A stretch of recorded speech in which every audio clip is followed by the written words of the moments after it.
আঙ্কেলেরা এদিকে তাকায় বলো। আঙ্কেলেরা আমাদের জন্য আপনারা সকলে দোয়া করবেন।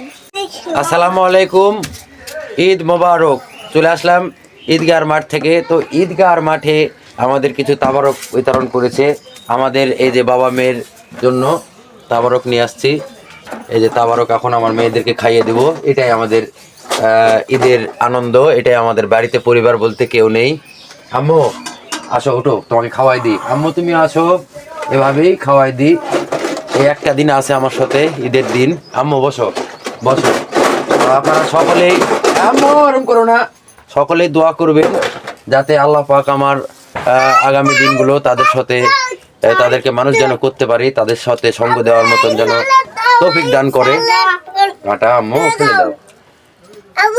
হ্যাঁ এখানে নাও। ওটা নোংরা আম্মু, নাও, আমি খাওয়া দিচ্ছি। ধুয়ে দেওয়া লাগবে না, তুমি নাও। আচ্ছা ধুয়ে দিব না, তুমি আগে খাও, আগে খাও, আগে খাও রে বাবা, খাও, লাও ধুয়ে দাও, ওটা খাও। দেখছেন বাড়িতে আমি একা মানুষ, ওই যে প্লেটটা ধুবো এরকমও মানে ইয়া নাই। হ্যাঁ, তো আমার পরিবারের কেউ নেই, আবার বাড়িতে আমার গ্রামের মানুষ দোনো যাই হোক আছে অনেকজন। তো এটা আশ্রয়ণ প্রকল্প, সবাই গরিব মানুষ, সবাই সবার নিজের চিন্তা করে।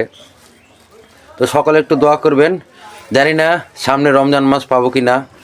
আর আমার মেয়েগুলো জন্য সবাই একটু দোয়া করবেন। এই যার আমার আম্মু জান। আম্মু তুমি কিছু বলবা?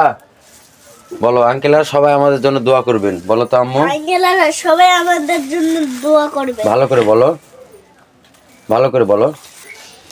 ঈদ মোবারক।